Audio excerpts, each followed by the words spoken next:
Selamat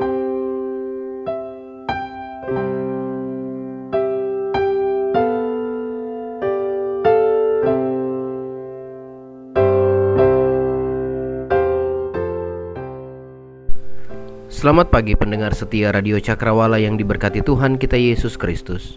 Salam jumpa pagi ini dalam kasih dan anugerah Allah bagi setiap kita yang percaya dan bersandar penuh kepadanya. Sahabat Cakrawala, sesaat lagi kita akan bersama-sama mendengarkan renungan Oasis Fajar yang akan disampaikan oleh Letnan Kolonel Risma Manurung. Selamat mendengarkan, Tuhan Yesus memberkati.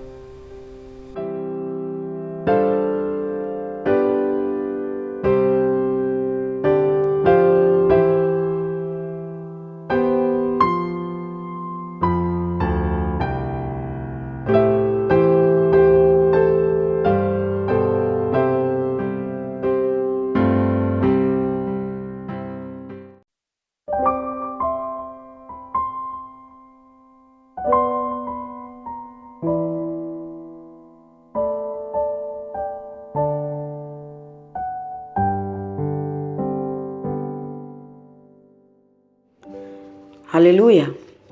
Selamat pagi pendengar Radio Cakrawala yang diberkati Tuhan dimanapun saat ini saudara berada. Puji Tuhan, kembali kita berjumpa pagi ini dalam program Oasis Fajar. Saya mengajak saudara mendengarkan pembacaan Alkitab pagi hari ini, Injil Markus 14 ayat 3 sampai ayat yang ke-9. Demikian firman Tuhan. Yesus diurapi. Ketika Yesus berada di Betania di rumah Simon si Kusta dan sedang duduk makan, datanglah seorang perempuan membawa suatu buli-buli pualam berisi minyak narwastu murni yang mahal harganya. Setelah dipecahkannya leher buli-buli itu, dicurahkannya minyak itu ke atas kepala Yesus. Ada orang yang menjadi gusar dan berkata seorang kepada yang lain, "Untuk apa pemborosan minyak narwastu ini? Sebab minyak ini dapat dijual 300 dinar lebih dan uangnya dapat diberikan kepada orang-orang miskin." Lalu mereka memarahi perempuan itu. Tetapi Yesus berkata, "Biarkanlah dia. Mengapa kamu menyusahkan dia? Ia telah melakukan suatu perbuatan yang baik padaku. Karena orang-orang miskin selalu ada padamu, dan kamu dapat menolong mereka bila mana kamu menghendakinya. Tetapi aku tidak akan selalu bersama-sama kamu." Ia telah melakukan apa yang dapat dilakukannya. Tubuhku telah diminyakinya sebagai persiapan untuk penguburanku.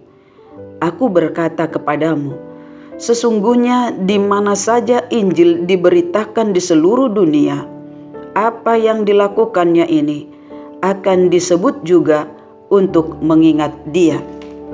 Saya ulangi ayat yang ke-6 dan ayat yang ke-8. Tetapi Yesus berkata, "Biarkanlah dia. Mengapa kamu menyusahkan dia? Ia telah melakukan suatu perbuatan yang baik kepadaku. Ia telah melakukan apa yang dapat dilakukannya. Tubuhku telah diminyakinya sebagai persiapan untuk penguburanku." Tema kita pagi hari ini, melakukan apa yang dapat dilakukan. Bacaan Alkitab yang telah kita baca merupakan bagian atau rangkaian dari peristiwa menjelang penyaliban dan kematian Tuhan Yesus. Tidak ada seorang pun yang memahami, bahkan murid-murid sekalipun tidak mengerti bahwa Tuhan Yesus akan mengalami penderitaan dan kematian. Sekalipun sudah beberapa kali Tuhan Yesus menyampaikan bahwa anak manusia akan mengalami penderitaan, disalibkan, dan mati, sesudah itu dibangkitkan pada hari ketiga. Mengapa para murid tidak mengetahui? Karena konsep berpikir mereka tentang Mesias adalah seorang penguasa militer yang kuat, yang hebat seperti Raja Daud, yang akan mengembalikan kejayaan Israel seperti pada masa lalu. Apa yang dilakukan oleh seorang perempuan ini merupakan suatu tanda atau persiapan menjelang kematian Tuhan Yesus Kristus. Apakah perempuan ini mengerti apa yang sedang dia lakukan terhadap Tuhan Yesus? Tentu saja tidak. Apa yang dilakukan perempuan ini merupakan ekspresi dari cinta dan ucapan terima kasihnya kepada Tuhan Yesus atas apa yang telah dilakukan Tuhan Yesus terhadap perempuan ini. Jika kita membaca bacaan yang hampir sama dalam Yohanes 12 ayat 1 sampai ayat yang ke-8, maka kita akan mengetahui bahwa perempuan itu adalah Maria, seorang yang sangat mengasihi Tuhan Yesus. Maria yang duduk dekat kaki Tuhan Yesus yang mendengarkannya berbicara. Maria, saudara Lazarus dan Marta. Jadi peristiwa ini merupakan suatu peristiwa yang luar biasa yang dilakukan oleh seorang perempuan yang tanpa disadarinya telah melakukan sesuatu yang bersejarah menjelang kematian Tuhan Yesus Kristus. Kita juga membaca bahwa ada reaksi keras dari orang yang menyaksikan perbuatan Maria ini. Orang itu bernama Yudas Iskariot, bendahara dalam kelompok Tuhan Yesus Kristus. Melalui bacaan Alkitab ini saya mengajak kita untuk melihat dua kelompok orang. Kelompok pertama adalah kelompok Maria. Kelompok kedua adalah kelompok Yudas. Apakah ciri kehidupan Maria? Mari kita melihat ada 3 ciri khas dari seorang Maria. Pertama, sedia berkorban. Ciri pertama dari Maria adalah berkorban. Istilah berkorban di sini merupakan istilah yang sering digunakan dalam Perjanjian Lama, yakni mempersembahkan sesuatu kepada Tuhan dengan cara dibakar. Dibakar merupakan ekspresi dari kerelaan hati. Artinya, sesudah korban dibakar, berarti umat tidak lagi memiliki sesuatu dari apa yang telah dikorbankan itu. Ciri pengorbanan ini yang terlihat dalam diri Maria. Ia mempersembahkan minyak narwastu murni yang harganya sekitar 300 dinar. 300 dinar sama artinya dengan 300 hari bekerja. Karena upah kerja seseorang adalah 1 dinar sehari. Jika dihitung upah buruh kasar zaman ini kira-kira Rp150.000 per hari atau Rp200.000 per hari. Itu berarti harga minyak narwastu itu berkisar 45 juta rupiah atau 60 juta rupiah. Suatu jumlah yang sangat fantastis, bukan? Maria perlu mempersiapkan jumlah uang yang besar dengan cara bekerja dan menyisihkan sedikit dari upah yang diterimanya. Minyak narwastu zaman itu biasanya diimpor dari India. Itu sebabnya harganya mahal. Proses pembuatan minyak narwastu sendiri memerlukan waktu bertahun-tahun sebelum memperoleh minyak yang murni tersebut. Maria mengorbankan semua itu untuk Tuhan Yesus. Ia memecahkan buli-buli. Dalam Markus 14 ayat 3, ketika Yesus berada di Betania, di rumah Simon si Kusta dan sedang duduk makan, datanglah seorang perempuan membawa suatu buli-buli pualam berisi minyak narwastu murni yang mahal harganya. Setelah dipecahkannya leher buli-buli itu, dicurahkannya minyak itu ke atas kepala Yesus. Minyak narwastu murni disimpan di dalam buli-buli pualam yang jika dipecahkan maka harus digunakan sampai habis. Ini adalah bukti pengorbanan Maria. Ciri pertama dari orang-orang yang memiliki hati seperti Maria adalah mereka yang memiliki hati yang selalu mau berkorban. Memberi yang terbaik dari apa yang mereka miliki. Memberi yang murni.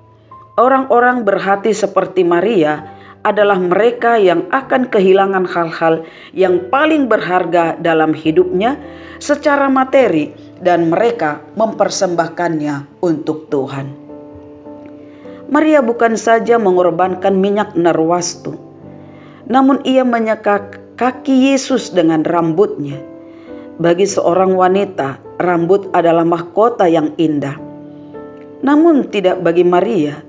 Ia mempersembahkan rambutnya untuk menyeka kaki Yesus.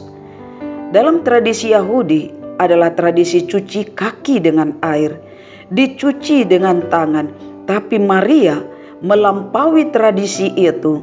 Ia mencuci kaki Tuhan Yesus dengan minyak narwastu murni dan menyekanya bukan dengan tangan tetapi dengan rambutnya. Pengorbanan total. Yang kedua, penuh cinta kasih. Ciri kedua adalah motivasi yang mendasari pengorbanan tersebut. Apa yang menjadi motivasi Maria adalah kasihnya kepada Tuhan Yesus Kristus. Kasih Maria bukan baru kali ini ditunjukkan, tetapi kasih Maria telah diperlihatkan ketika ia bersedia duduk mendengarkan Tuhan Yesus berbicara. Maria juga mengingat bagaimana Tuhan Yesus telah membangkitkan saudaranya Lazarus dari kematian. Apakah yang dapat Maria lakukan selain mengasihi Tuhan Yesus dengan sepenuh hati, dengan sepenuh jiwa, kekuatan, dan akal budinya? Orang hanya dapat berkorban secara total, memberi yang terbaik kepada yang dikasihi jika ia memiliki hati yang penuh cinta kasih. Inilah hati yang dimiliki oleh Maria. Yang ketiga, bertindak. Hal yang paling penting dari Maria adalah bertindak. Maria melakukan apa yang harus dilakukannya. Ini yang dikatakan Tuhan Yesus mengenai Maria, ayat yang ke-6. Tetapi Yesus berkata, biarkanlah dia, mengapa kamu menyusahkan dia? Ia telah melakukan suatu perbuatan yang baik kepadaku. Ayat 8, ia telah melakukan apa yang dapat dilakukannya. Tubuhku telah diminyakinya sebagai persiapan untuk penguburanku. Maria bukan hanya seorang yang rajin berwacana indah. Sebagaimana yang kita lihat banyak terjadi dalam dunia sekarang ini. Banyak orang pintar berpidato, banyak orang pintar menyampaikan politik, banyak orang pintar menasehati, banyak orang pintar berargumentasi, banyak orang pintar berkhotbah, tetapi tidak pernah melakukan apa yang harus dilakukan. Ini salah satu bahaya terbesar dalam kekristenan, di mana banyak yang pintar berteori tetapi tidak pernah melakukan. Ini yang merupakan kritik Tuhan Yesus kepada orang-orang Farisi yang memahami hukum Taurat tetapi tidak pernah mau melakukan hukum itu. Mereka memerintahkan orang lain untuk melakukannya, tetapi mereka sendiri tidak mau melakukan. Bandingkan dengan Injil Lukas 11 ayat 46. Tetapi ia menjawab, celakalah kamu juga, hai ahli-ahli Taurat, sebab kamu meletakkan beban-beban yang tak terpikul pada orang, tetapi kamu sendiri tidak menyentuh beban itu dengan satu jari pun. Berkorban, penuh cinta kasih, dan bertindak untuk membuktikan kasih itu merupakan ciri dari orang-orang yang memiliki hati seperti Maria. Lalu bagaimana dengan Yudas? Apa yang dapat kita lihat dari sikap dan sifat Yudas? Pertama, menggunakan uang sebagai parameter. Hal pertama adalah Yudas menggunakan uang sebagai parameter. Pada saat Maria menuangkan minyak narwastu murni tersebut, Yudas langsung mengatakan, untuk apa pemborosan minyak narwastu ini? Sebab minyak ini dapat dijual 300 dinar lebih. Markus 14 ayat 5. Sebab minyak ini dapat dijual 300 dinar lebih dan uangnya dapat diberikan kepada orang-orang miskin. Lalu mereka memarahi perempuan itu. Dalam Yohanes 12 ayat 5, mengapa minyak narwastu ini tidak dijual 300 dinar dan uangnya diberikan kepada orang-orang miskin? Kita dapat membayangkan apa yang ada dalam pikiran Yudas Iskariot. Ia tahu tentang harga semua barang. Ia tahu harga minyak yang mahal. Ia tahu tentang nilai mata uang. Semuanya diukur dengan uang. Kita tahu bahwa akhir kehidupan Yudas Iskariot begitu menyedihkan karena ia harus mati gara-gara uang. Ini ciri pertama dari kelompok Yudas Iskariot. Uang dijadikan parameter dalam segala hal. Kita melihat lagi ciri yang kedua, banyak bicara. Ciri kedua adalah banyak bicara. Maria yang meminyaki kaki Yesus tidak menyampaikan sepatah kata pun. Ia bertindak, ia membasuh kaki, ia melakukan. Tapi lihatlah, Yudas banyak sekali bicaranya. Bicara soal harga minyak, bicara soal orang miskin, bicara soal kepedulian sosial. Banyak berbicara, banyak berteori, banyak argumen, tetapi tidak melakukan apa-apa. Banyak omong tanpa tindakan apa-apa. Ini juga peringatan dan koreksi bagi kita sebagai orang percaya atau siapapun kita, sebagai jemaat atau sebagai pengikut Tuhan. Jangan-jangan kita hanya banyak berbicara tanpa berbuat. Yang ketiga, memperalat orang lain. Ciri yang ketiga dari Yudas adalah memperalat orang lain. Yudas menggunakan orang-orang miskin sebagai alasan. Yudas katakan, mengapa minyak narwastu ini tidak dijual 300 dinar dan uangnya diberikan kepada orang-orang miskin? Yohanes 12 ayat 5 dan Markus 14 ayat yang kelima. Bukankah memperhatikan orang miskin itu baik? Bukankah banyak kisah dalam Alkitab yang menceritakan tentang bagaimana Allah membantu orang-orang miskin? Tetapi Alkitab menjelaskan bahwa motivasi Yudas yang sebenarnya bukanlah untuk menolong orang miskin. Yohanes 12 ayat 6 menulis, hal itu dikatakannya bukan karena ia memperhatikan nasib orang-orang miskin, melainkan karena ia adalah seorang pencuri. Ia sering mengambil uang yang disimpan dalam kas yang dipegangnya. Mengerikan dan menyedihkan sekali. Mereka tahu siapakah Yudas. Sudah bukan rahasia lagi bahwa Yudas adalah seorang yang menggunakan uang kas untuk kepentingan pribadinya, dan ia memperalat orang miskin untuk memperoleh uang.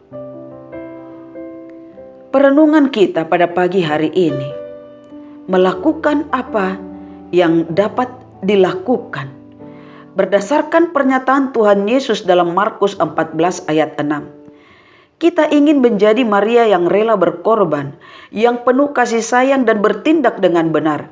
Saya juga ingin berada pada kelompok Maria. Kita semua ingin bersama dengan Maria. Sayangnya, tidak mudah menjadi seperti Maria, tidak mudah melakukan apa yang dilakukan oleh Maria. Pesan Tuhan Yesus bagi kita sebagai pengikut Tuhan, lakukanlah apa yang dapat saudara dan saya lakukan. Jadilah seperti Maria, melakukan apa yang dapat dilakukan, melakukan perbuatan yang terbaik, melakukan dengan pengorbanan, melakukan dengan cinta kasih, melakukan dengan tindakan. Tuhan tidak memaksa kita untuk melakukan apa yang tidak dapat kita lakukan. Ia mau kita bertindak seperti yang Maria lakukan. Tuhan Yesus memberkati kita sekalian. Amin. Mari kita berdoa. Bapa kami dalam surga, betapa kami bersuka cita sebab firman-Mu selalu mengajar kami untuk hidup di dalam-Mu. Biarlah Tuhan menolong kami untuk dapat berlaku seperti Maria, melakukan pengorbanan dengan cinta kasih dan tindakan, melakukan apa yang dapat kami lakukan. Berkatilah Tuhan setiap hal yang kami rencanakan hari ini dalam perjalanan hidup kami. Siapapun kami membutuhkan Tuhan menolong kami. Biarlah kami hidup selalu dalam firman itu.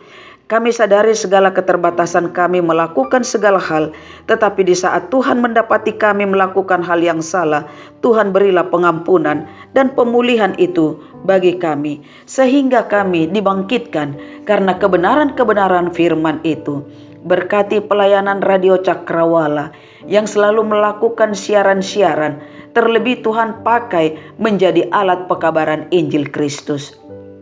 Berkati setiap staf yang ada. Berkati pendengar Radio Cakrawala, biarlah Tuhan memberkati dan melindungi mereka. Kota Palu dan pemerintahnya kiranya diberkati oleh Tuhan.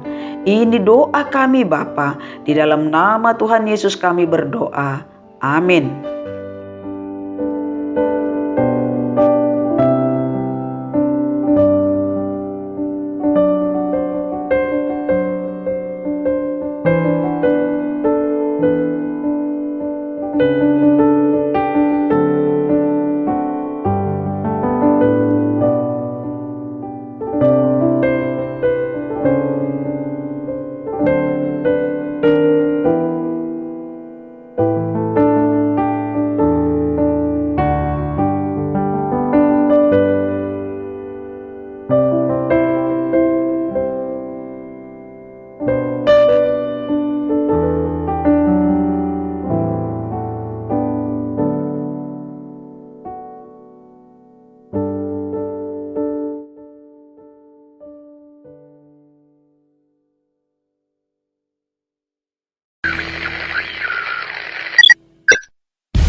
Pastikan Anda tetap bersama dengan kami di gelombang 89,2 FM, The New Cakrawala Radio. God bless us.